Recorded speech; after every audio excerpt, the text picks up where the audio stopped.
If you're getting into real estate, I'm sure you probably had the question, why do so many agents fail? Well, that's a great question. We're going to get into that in this video on the 6 main reasons why some agents just can't get it together.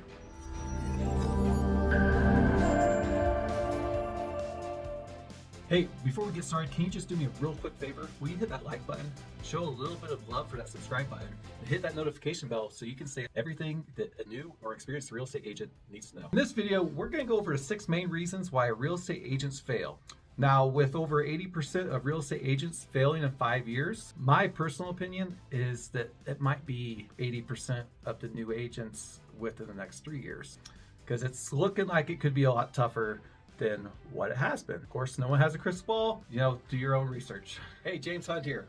I'm a licensed real estate broker in Colorado, and I help agents start and scale their real estate businesses so they can enjoy time and money freedom. The number one reason why realtors fail is they don't have a clear plan or strategy. When you enter into real estate, when you enter into any business, because you need to treat this like a business. When you create a business, you create a business plan. So in that business plan, you want to have things detailed out how you're going to get your leads. Are you going to call your sphere? Are you going to constantly keep updated with them? Are you going to cold call? Are you going to door knock? What strategy are you going to use to get the leads? And I believe that the best strategies are the ones that suit your personality. If you're a huge introvert, maybe you don't want to be knocking doors, and that might not be a good plan of action, but you can talk on the phone all day. So maybe cold calling is for you. So you want to detail exactly where you're going to get your leads, what your marketing plan is within your business plan before you start into real estate. Probably 8 out of 10, 9 out of 10 realtors don't create a business plan. But guess what?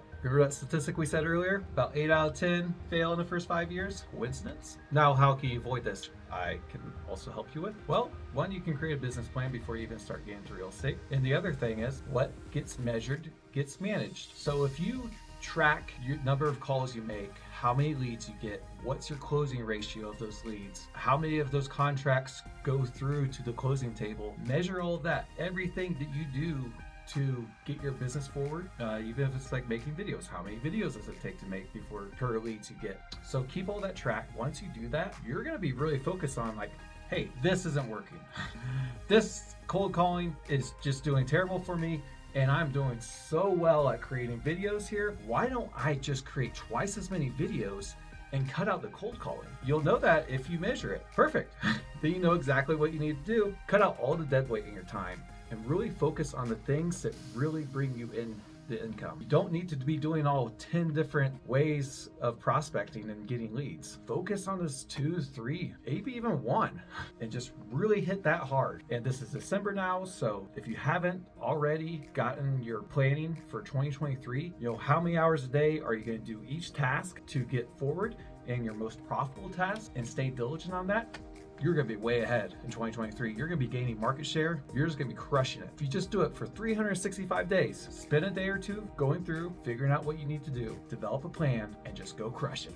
Number 2, they don't manage their finances properly. AKA, this is a business. You got to treat it like a business. If you are not treating it like a business, you will fail. I'm just going to be perfectly blunt here. I'm not going to sugarcoat this.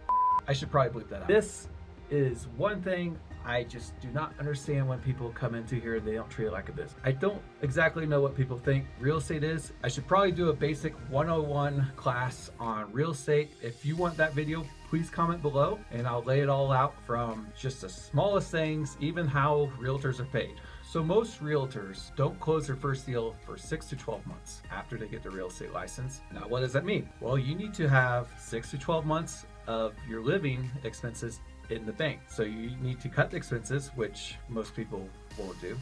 So you need to figure out how much did you spend in the past 12 months, okay, and have that in the bank, ideally. Well, I'll probably sell in the first 6 months. Like, great, that's awesome. The other thing to be aware of when you get into this industry, there's a lot of different other expenses when it comes to marketing, running the business, your dues for your association, your MLS, all of that extra expenses that you're gonna have to pay.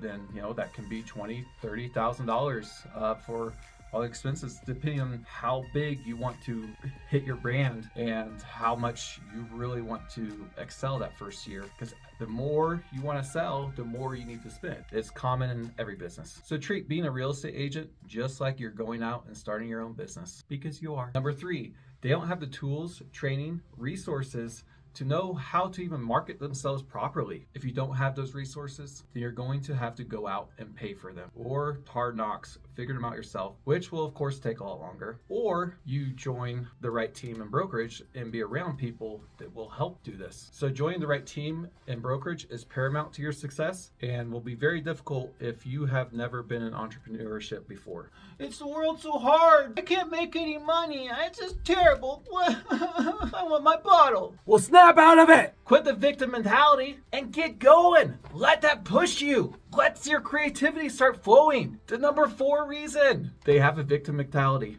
They think it's the economy, it's the president, it's whatever else. Top producers are not blaming other people. Top producers are blaming themselves for sleeping in. You gotta hustle in this game. You've gotta go out there and take no prisoners. You're gonna go out and dominate and crush it. And that needs to be the mentality. If you want to succeed in this game, it will get rough. It will get dark. It will not be fun at times. But you know what? If you're around the right people and you have the right mentality, then you're going to get through it. So I'm jacked up now. And to go along with that, number 5, they don't have the right vision or action to implement that vision. As the saying goes, vision without action is just a wasted dream. Are you a dreamer, a doer, an activator? Where do you see yourself? Well, get all of that crap out of your mind, because you're a champion and that's what your mentality needs to be. If you start second guessing yourself, have this imposter syndrome that I've seen go around, which I don't know what the hell that's all about. The only thing you'd be thinking about is, I'm a champion. I'm going to go out there and I am going to dominate everything I do. If it's 6 a.m. and snowing, well, I'm going to get out there first. I'm going to shovel the driveway, and then I'm going to go to the gym, and then I'm going to get home, and then I'm going to call 50 people before 9 a.m. So you want to win, and you want to be above all these other people that are still in bed, and you are out there crushing it. Whew, I get just chills talking about this stuff. It gets me excited, gets me pumped. And when you're pumped, you pump other people up. When you're happy, you make other people happy. So when you're sitting across from a client and you're excited and you believe that you're the best damn realtor there is, they're going to start believing that you're the best damn realtor too. Little secret of sales. It's about your confidence, because when you have that confidence, people can feel it. Subconsciously, they smell that confidence. So basically, they're only going to remember about 10% of what you say in the first couple days. And, a couple weeks, they're only going to remember probably like a couple percent of what you say. But they will remember your confidence and how you're a go-getter. And number 6, which is probably number 1, but it kind of goes with everything else, is very simply, they don't get enough leads. Because if they had enough leads, then they could probably screw up a bunch and have a terrible closing ratio and still be okay. Waste a lot of time, probably making minimum wage if they did have tons of leads but didn't take care of those other 5 things. But it's possible, I guess. You could probably get some. I mean, you have to, because we all met that realtor that were like, how in the hell are they a realtor? Like, who's picking them? Well, someone is. So if you got enough leads, big enough network, then everything else might be able to work out. But if you have the right mindset strategy, then everything else is going to work out anyways. There are many reasons why most agents fail in real estate. These are just the main ones that I've seen. However, if you can avoid these pitfalls, then you'll be way onto your success in real estate. If you want all the training, tools, resources, so you can avoid these pitfalls and be well onto your successful career in real estate, well, you can book a call directly with me and I can show you all the things that our record-breaking group does and all the tools and training that we offer for free to get you well in your successful career. Hey, comment below, what do you think is the main reason real estate agents fail? Did I miss the mark or did I hit it spot on? If you comment below, subscribe to this channel, I will give you a free guide on that I use personally to give to my clients on what not to do before buying a home. It has come in very handy. So I'm James Hahn. Before you go, please like, subscribe, maybe even push that notification bell. Thank you for joining me, and I hope you have a happy new year and go and crush 2023.